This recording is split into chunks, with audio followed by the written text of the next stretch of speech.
بإسلامي وإيماني أضاء الكون وزمن بإسلامي وإيماني أضاء الكون وزمن الحمد لله نحمده ونستعينه وصل على محمد وعلى آله وأصحابه أجمعين. أستعيذ بالله. بسم الله. يا أيها الذين آمنوا اتقوا الله حق تقاته ولا تموتن إلا وأنتم مسلمون. إيمان أيتقان مؤمنلر الله سبحانه وتعالى'دن haqiqiy taqvodor bo'lishda qo'rqinglar.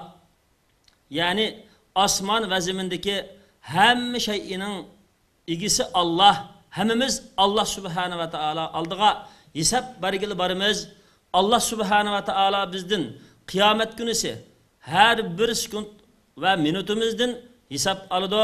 Biz Allah subhanahu va taolodan haqiqiy qo'rqimiz deydi ekanmiz. Allah subhanahu va taolo bizga topshirgan barliq yaxshi amallarni, barliq diniy omonatni va bizning ustimizdagi barliq bizga topshirgan musulmon jamoatining mas'uliyatlarini, ularni to'g'ri yo'lga boshlashni kuchimiz va barliqimiz bilan joyida o'taymiz deb qo'rqinglar. Allah subhanahu va taolo cheklagan yomonliklardan vujudimiz va barliqimiz bilan yanımız ve şundaqla yamanlıqqa yüzünüdüğün her qandaq bir cemiyet qarta biz o cemiyetinin yamanlıqqa sebep bulduğun barlıq amillerini yoqtışqa, yaxşılıqqa aylandırışqa tirişçallık qılımız. Yani biz özümüzün hakiki Allah subhanahu wa ta'ala kul boğan mümin Allah subhanahu wa ta'ala'nın Peygamberi Muhammed sallallahu aleyhi ve sellem'e ümmet boğan hakiki halis Müslüman ikenlikimizden emri callık hareketini, callık emeliyetini, aktif rolünü meydanda körüstümüz deydiğen Müslümanlardan buluşqa Allah subhanahu wa ta'ala bizni muş ayet arkalık çağırdı. Onun için Allah subhanahu wa ta'ala deydi ki وَلَا تَمُوتُنَّ إِلَّا وَأَنْتُمْ مُسْلِمُونَ. Sizler fakat Allah subhanahu wa ta'alaga boysunup Allah subhanahu wa ta'ala'nın buyruklarını icra kılıp Allah subhanahu wa ta'ala tosqallarını yenip hakiki halis Müslüman bulup vafat bulunlar. Yani Allah subhanahu wa ta'ala aldığa uşuruş boğuşa kalbinla, ruhunla, vücudunla, hayatınlarını öz razimellikinla bilen, öz kızgınlıkınla bilen Allah subhanahu wa ta'alaga teslim kıldığın fidakar bulunlar. Allah subhanahu wa ta'ala tosqan her qandaq yamanlık ve Allah subhanahu wa ta'ala karşı çıkan her qandaq bir cemiyet, Allah subhanahu wa ta'ala karşı çıkan her qandaq bir zalim kafirler karşı Allah subhanahu wa ta'ala'nın şeriatini, dini amanetini ve Allah subhanahu wa ta'ala sizlerge topşirgan Müslüman ümmetini ve Müslüman halklarını toğulgu başlaşta en çın turup barlık Allah subhanahu wa ta'ala sizlerge topşirgan her bir vazifeni Allah ta'ala halis bulup ötenler ve şundaklı sile kılgan barlık hizmetlerinlerinin neticesini Allah subhanahu wa ta'ala alıda kıyamet günüsü Allah ta'alaga hakiki Allah sileden razı boğan silimi Allah'tan razı boğan halette kıyamet günüsü irişidiğanlıqınlağı işinip mənla bu dünyada etdigende tirişip keç boğanda neticegi ilişkisi var. Maddi menfaatki bağınlıp qalğan insanlığa oxşaş küreş, insanlığa oxşaş tirişçallık, insanlığa oxşaş qurbanlık bəməstin. Belki ahirette Allah subhanahu wa ta'ala aldıda Allah'ın rızalıqıga, cennetiga, məngu bəxtiga irişimen dep tirişçallık qılınlar. Hem şundaqla bu Allah sizlerge topşirgan imani vazifede, İslam vazifesinde mənguluk cennetki erişimen deydiğen itiqadınlı bolsa, sizler daim Allah'ın aldığı berip boğuca İslam hakikat meydanında müstehkem turunlar. Ramazanda İslam'a kirip kilaylı Ramazan bu boğuca İslam'dan çıkıvaladığan, yenivaladığan her bir Allah Teala'nın dini için hizmet kıladığan cemaat, teşkilat ve toğrulamanğıcı guruh her bir Allah'ın yoluga ve Allah'ın diniga ve Allah subhanahu ve ta'ala'nın ki dinide müstehkem turgan Müslümanların dünya ve ahiret baxt saat için hizmet kıladigan yaxshi bo'lgan jamoatlarga kirib mas'uliyatni ustunlarga aplab keyinga yana oladigan ishni qilmanglar. Allah subhanahu va taolo yo'lda mustahkam turib, payg'ambar sallallohu alayhi vasallamning ko'rsatmalarini, Qur'on va hadisning nur hidoyatlarini Allah subhanahu va taolo oldiga ushish bo'g'ichi ching turib, bijandil ijro qilinglar deganlikka Allah subhanahu va taolo mush oyat orqali bizni chaqirdi. Maqsad bu oyatdan biz shuni ko'rib olamizki, bizning hayotimiz bir kurash, bizning hayotimiz bir jonliq, aktiv bir faoliyat, bizning hayotimiz hurullikqa, har qandaq bir uyquga, har qandaq bir g'aflatga va har qandaq bir tushkunlikka xotima berish, uning qarta jang, kurash e'lon qilish, jonliq bo'lish, uyg'oq bo'lish, Allah subhanahu va taolodan her haqiqiy qo'rqqanligimizni o'zimizning amidida amaliy ko'rsatish. Shunga bizning darsimizning asosiy maqsadi hurullikqa qarshi turish, hurullikqa jang e'lon qilish va hurullikqa kurash qilish. Bu hurullik birinchi qilib Allah subhanahu va taoloning Qur'oni Karimda keltirgan alohida munofiqlarga bagan süpti. Allah subhanahu wa ta'ala Qur'oni Karimda shunday deydi: "Estaizu billah va idza qamu ila salati qamu kusala yura'un nasa va la yezkuruna Allaha illa qalila." 142-oyat surinsa. Haqiqatan munofiqlar Allah subhanahu wa ta'alani aldamoqchi bo'ladi. Ya'ni sirtida iymonni oshkora qilib, qalbida iymonni yushirib Allah subhanahu va taolani aldamoqchi bo'ldi. Allah ularning aldiganlik jazosini berdi. Ya'ni ularning Allah taolo qarshi qilgan ishlariga Allah fursat berib, shu orqali ularning jinoyatini oshirib, Allah subhanahu va taolo ularni mangu azob bo'lgan do'zaxga soladi. Ularning eng cho'ng aybi ular shahvatga, İslam'a karşı bo'lgan ishlarga, gunoh ma'siyatga, kufrga, nifoqqa oldirg'ini bilan ular Allah subhanahu va taologa cho'qinadigan, Allah taoloning buyruqlarini ijro qiladigan, Allohning dinini ustun qiladigan yaxshi amallarga hamkorlashadigan yaxshi ishlar qarta bular qanday qiladi? Tuvandikidek qiladi. Ya'ni ular namozga turgan vaqtida islomning asosi iymonga vakillik qiladigan, mush asos bo'lmasa, u kufrga yaqinlashib qoladigan yoki tadrijiy holatda iymon ishkidan, iymon nuridan chiqib ketadigan mush namozdan iborat bo'lgan islomning asosi bo'lgan namozga, ya'ni namozga yuzlangan chaqida ular qanday qiladi? Hurullik qiladi. Demak, har qandaq bir Allah ularga farz qilgan muhim amallar qarta hurullik qiladi. Chunki mush muhim amalning eng muhimi bo'lgan Allah taolo bilan bevosita uchrash orqali Allah taolodan ruh, nur, hidoyat, energiya qabul qiladigan namozda hurullik qilgachqa bular Allah subhanahu va taolo oldida qiladigan har qandaq bir diniy, ijtimoiy, siyosiy va har qandaq bir Allohni rozi qiladigan yaxshi amallarning hammasida bular hurullik qiladi deganlik qarta mana mush oyat bizni yetaklaydi.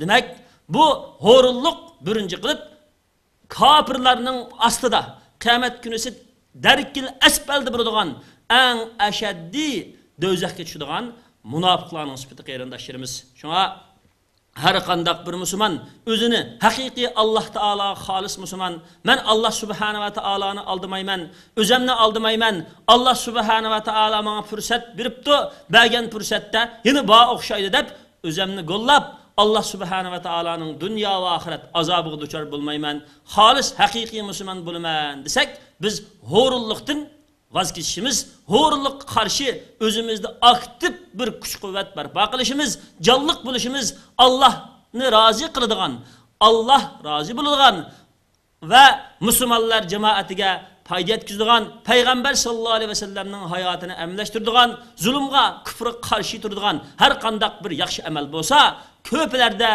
yotqanlarda, öyning ishida, o'ltigan yerimizda o'ltirib olmasdan, haq adolatni yaqlash uchun jonliq kurashlarga haqiqiy qatnashishimiz, Allohni rozi qiladigan har qanday bir islomga uyg'un bo'lgan haq adolat namoyishlarga, haq adolat bo'lgan bizning Sharqi Turkiston zaminimizga Xitoy kommunistlari qarshi tiklangan oy yulduzli ko'k bayroqdan iborat bo'lgan mushu bayrog'imizni ko'tarib, dunyoga islom kuchini namoyon qiladigan va shundaqla o'zimizningki amaliy hayotida har qanday bir yig'ilish, har qanday bir haq adolatni o'ttirib qo'ydigan, nur hidoyatni dunyoga tarqatadigan, bizningki fikrimiz, aqlimiz, tushunchamizni yo'ritib, haq bilan oqadigan jamiyat, tashkilot, yig'ilish, da'vat so'rovlariga aktiv qatnashadigan va o'zimizningki oilasi, jamiyatiga halol kasb qilib, ega bo'lib, ularningki hayotini Alloh subhanahu va taolo rozi bo'ldigan,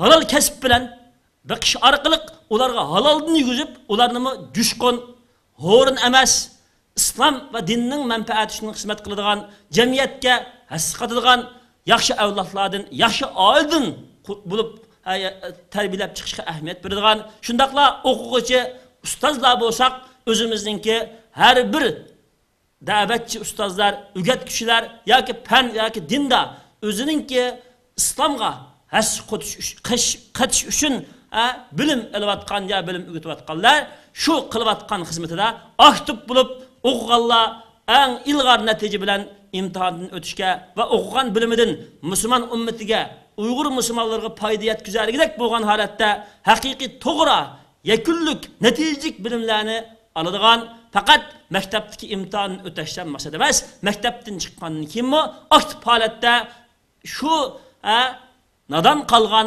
millatimga, nadan qolgan xalqimga men yo'lboshchi bo'laman, oldimman, har qanday bir mas'uliyatni ko'tara oladigan jonliq odam bo'laman deyiladigan ustoz bo'lganlar ularga qarta ijtihodiy xarakterli, to'g'ri bo'lgan fikri va to'g'ri istirahiya, Qur'on, hadisga uyg'un bo'lgan to'g'ri yo'llarni ko'rsatib beradigan jonliq bo'lishimiz bo'libmi hozirgi qadar Uyg'ur musulmonlari Xitoy kommunistlarining qo'lida qolib qolgan mana shunday paytda jonliq, aktiv, kuchli bo'lib barliq musulmon qarindoshlarimiz biz Xitoy kommunistlarininki zulmidan, hukmronligidan, tajovuzchiligidan, zo'migarligidan qutulishga va qutuldirishga va haqiqiy yaxshi bo'lgan bir yangi islom uchun hasqat olaydigan musulmonlar jamiyatini barpo qilishga har birimiz aktivlik bilan hurlik qarshi turgan vaqtimizda ondan dunyo va oxiratning baxt soatiga erisha olamiz qarindoshlarimiz.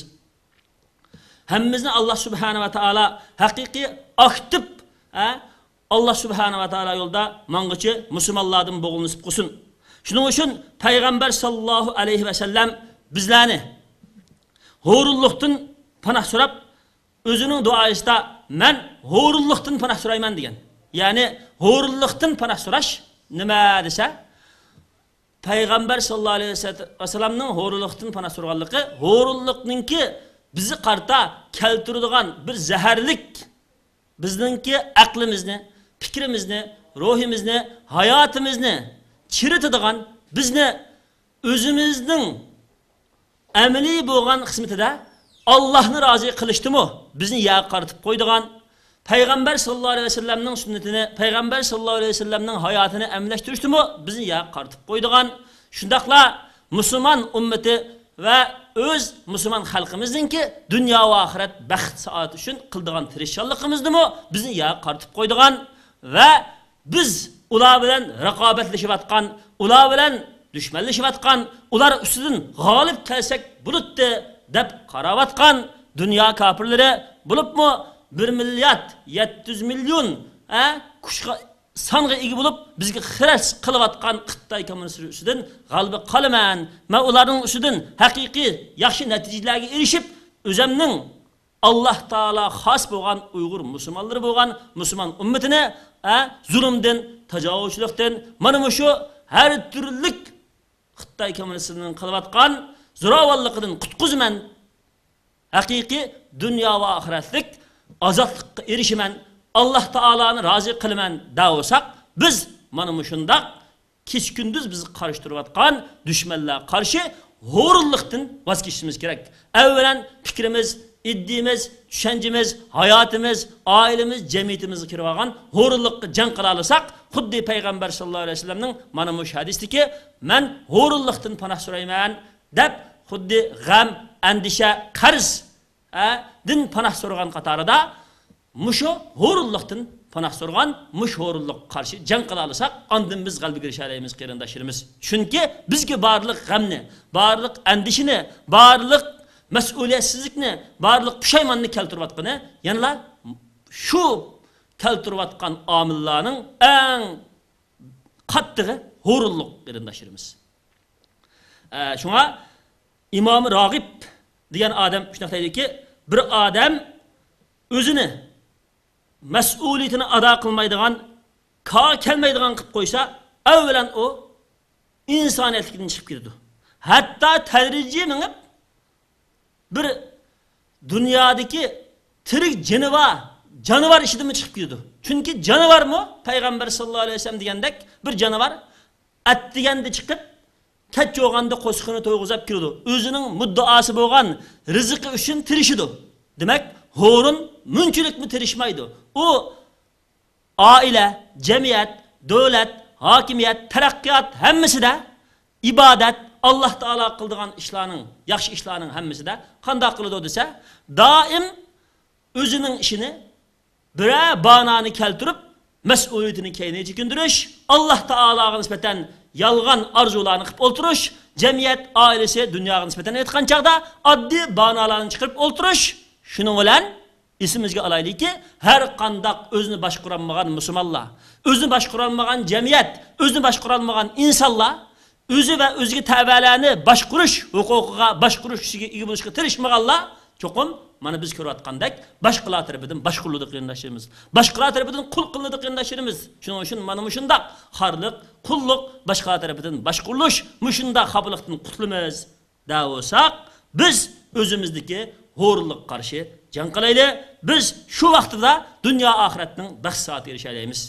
İmam Ragib shu so'zining oxirida dediki, hattoki bu ho'rlik qilib o'zini bekor qilib atgan odamning badan qurilishi, vujudimi ishlamas bo'lib qoladi. Demak, bizning vujudimiz ishlamas bo'lib qolgandan keyin biz ega bo'lgan jamiyatmi ishlamas bo'ladi, biz ega bo'lgan davlatmi ishlamas bo'ladi, biz ega bo'lgan vaziyatmi ishlamas bo'ladi. Shunga payg'ambar sallallohu alayhi vasallam alohida Allahumma inni a'udhu bika minal hammi wal huzni wal azzi wal kasli deb mushu bizga alohida o'gitib, mushundaq amallar, ya'ni ho'rullikdan iborat bo'lgan mushundaq nachar xislatlardan bizni yiroq turishga alohida buyurgan. Va salli ala Muhammadin va ala alihi va ashabihi ajmain.